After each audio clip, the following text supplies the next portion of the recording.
All right, y'all. We're gonna do something new that we haven't done before on this channel. It's kind of a different segment, if you will. It's we're calling it Top Five, and what we're gonna do every week is we're gonna pick a unit in the SEC, be it defense or linebackers or quarterbacks or this week running backs, and we're gonna rank our top five. And out of that top five, we're gonna have that discussion, and then we're gonna take one player from the nation, not in the SEC, that we think is playing at a high level, and see and rank where they would fit among that top five. So this week it's running backs, and there's a lot of name discussion around the Georgia running backs and Sony Michel and Nick Chubb. Everybody knows about Nick Chubb when he came on the scene as a freshman, just really tore it up. If you're given a top five, are those guys up there, or do you think there's some players that maybe aren't getting as much recognition, but you would rank ahead of them? I mean, they are up there. I know you probably aren't as high on Chubb as I am, but I think there are also several guys that are emerging in the SEC or that should have been viewed as emerging in the SEC that aren't getting enough credit. And I don't know. I think every year we go through this. Every year, the first 4 weeks of the season, we have our preseason running back. Sometimes it's quarterbacks, but usually we have our preseason running back hopefuls. They never as good as we think, and there's always some guy that we didn't really know about that emerges. It's the nature of the talent that comes into the SEC really every year. That there's a lot of really good tailbacks that still aren't the best tailbacks in the conference, and this year, Chubb, is he a good back? Sure, but he's 10th in the conference in yards per carry. So I think there's a lot more to be said for some of these other guys that aren't getting enough due. All right, so let's do this. Give me your top three, and then I'll go top three, and then we'll round out our top five. All right, my top three. The first guy I'll stick with is a guy that I know you love, and I'm going to go with him too because I think he doesn't get anywhere near enough credit. And that's the current for any running back with significant carries, yard per carry leader, Damien Harris of Alabama. He's averaging 8.4 yards per carry on 45 attempts. That's really freaking impressive. Um, yep. Number two, I still think it's Nick Chubb. I think Chubb has more asked of him than most anyone else. When he comes into the game for Georgia, the other team generally knows he's running the ball. They've got to do a better job of using him as a decoy, or not even decoy is a bad term. They've just got to do a better job of when Nick Chubb comes in the game, do anything else, throw the ball down the field, keep him in as a blocker, not let the other team completely tee off on the kid because it's making him ineffective. But I do think Chubb is probably the number two guy, and I think he's getting better every week. Number three is tough. Um, but if I had to go out on a limb and say who the third best back is, I think right now it might well be Keith Ford of Texas A&M. He's come on late the last couple of games, has made a big impact, really made a big impact last week. He's got 7 touchdowns, which is one of the highest numbers in the SEC. And he's really, he's playing at a high level on a team that just isn't very good and has no real pass game. So there's some other guys there if you want to round out a fourth and five.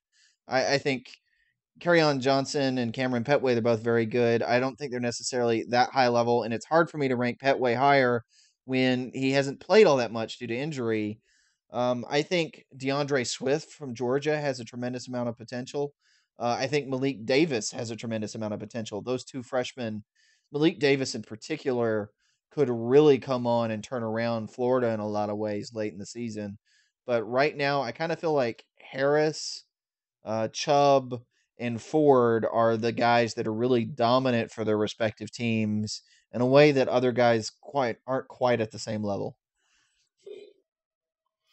So Harris for me as well. It's funny because he averaged, I think it was 7.1 yards per carry last year. He was 1,000-yard back, and he was like the least talk about player on his team at Alabama. And I was just dumbfounded because no no Nick Saban era Alabama running back had produced that kind of yard per carry average with 1,000-yard season. So I was just really shocked. And, Alabama fans will like to rank their running back favorites in the Saban era. And he was not on a lot of people's lists. So I thought that was sort of surprising too. I think he's the best back in the SEC. He doesn't look like Bo Scarborough that comes in after him. He's not, 6'2", 235 pounds, and he's not got ridiculous breakaway speed like Trey Williams at A&M or somebody like that. But he's just,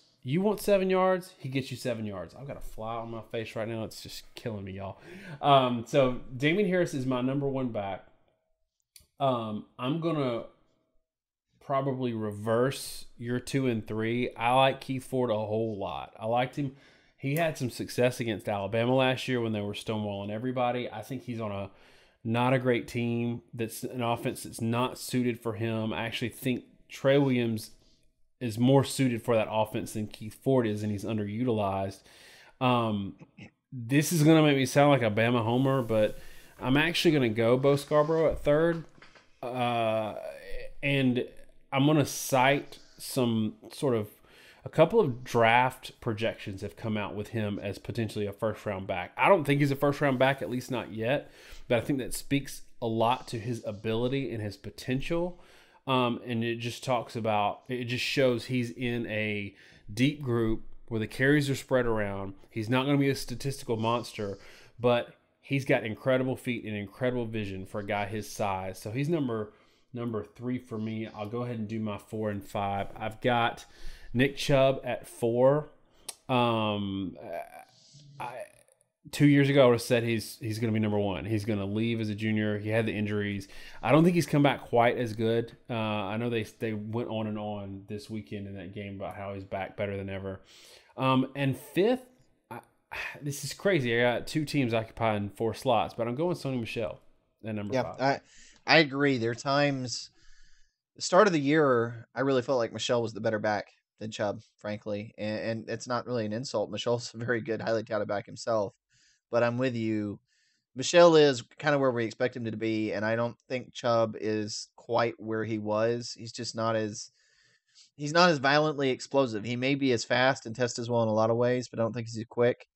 But both of us, I think, are kind of amazed at the lack of recognition Damien Harris gets.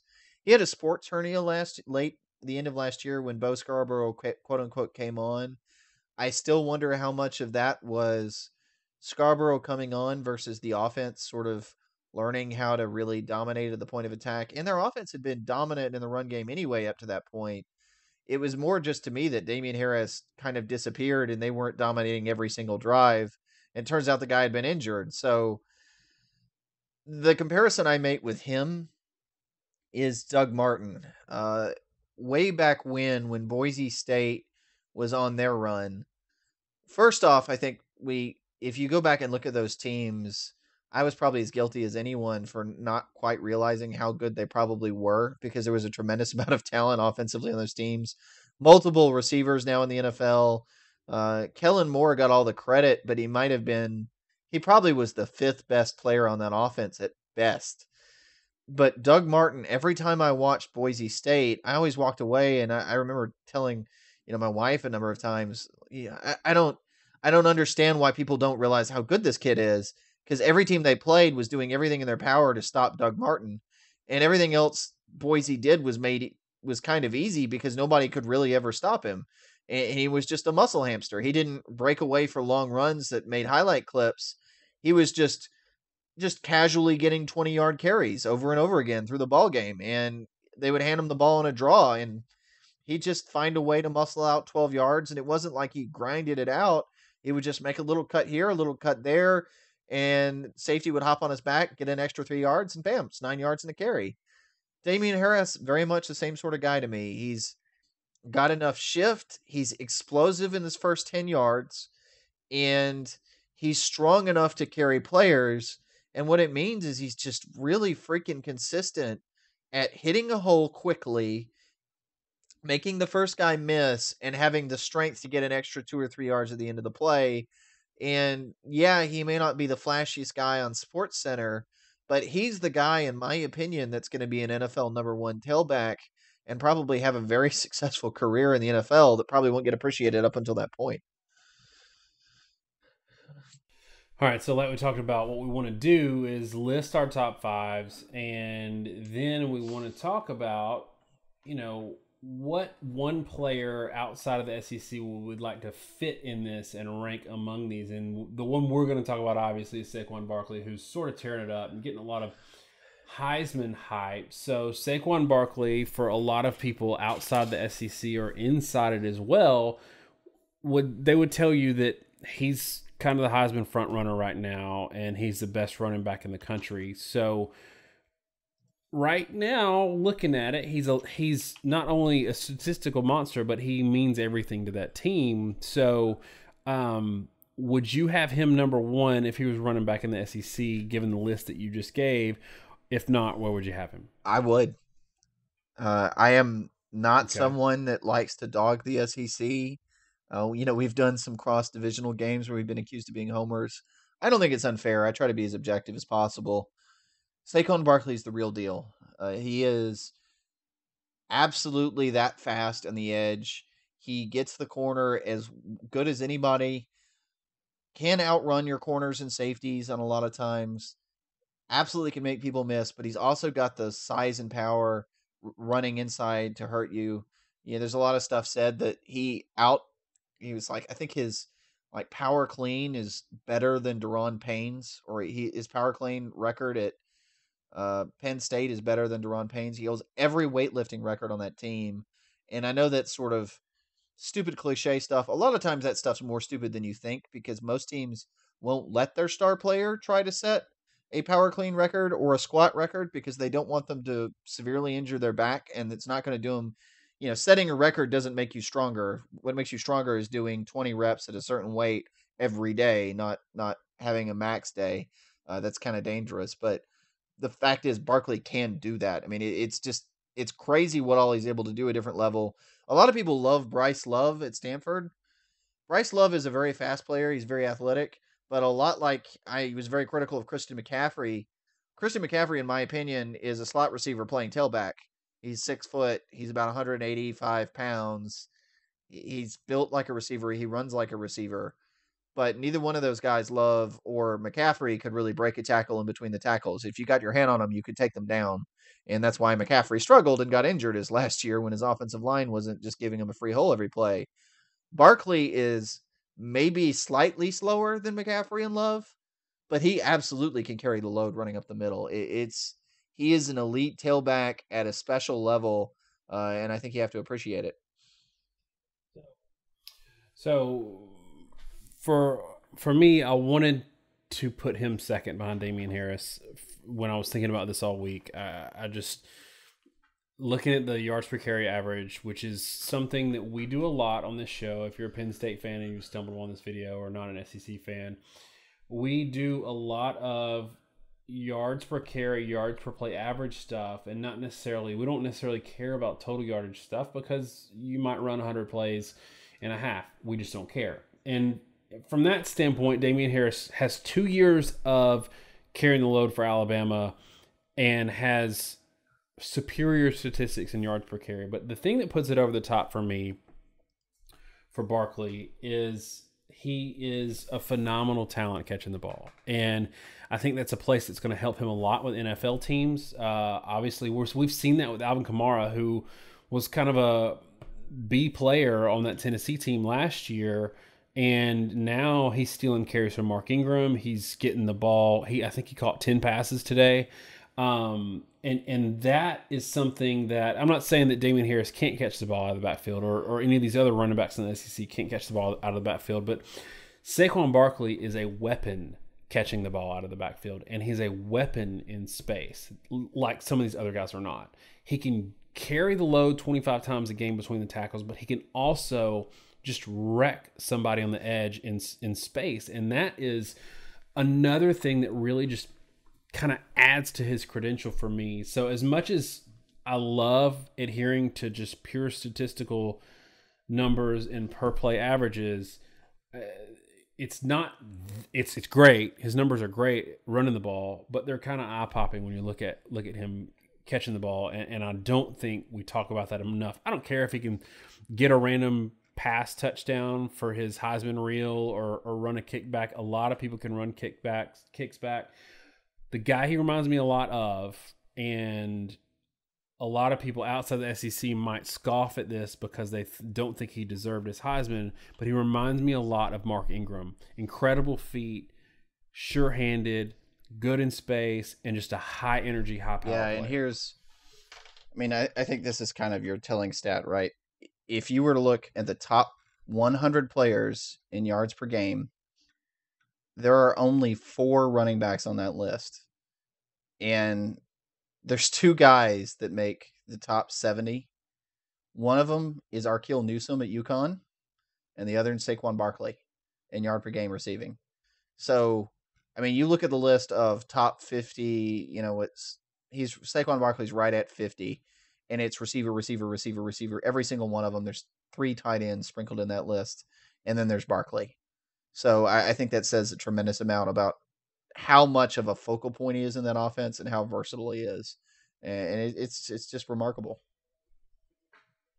And I'll be honest, last year I wasn't that. I thought he was a good back last year. I thought Penn State was a good team last year, but I didn't think he was an elite back. And, he had the same pass numbers in terms of yards per reception, but 5.5 yards per carry, which is, again, that's good, but that's not elite Heisman good, at least not now. This year, 6.7 yards per carry. He's catching a lot more balls. And as much as you want to talk about Trace McSorley having, carrying that team as a quarterback, you take Saquon Barkley off that team, and I think they're an 8-4, 7-5 type team. You put him on that team, and they're a legit make the playoff contender. Is that fair? It's probably a fair point. Anything else on running backs? No, I think that just about covered it. I do think, as we said, there's the established guys. I think Alabama's running back core, I don't honestly know that we know how good all of them are. Josh Jacobs has been injured most of the year, and he came in this past game and scored a couple touchdowns. So they're kind of almost a league unto their own, where you could run their top 5 running backs is comparable to some conferences. It's insane.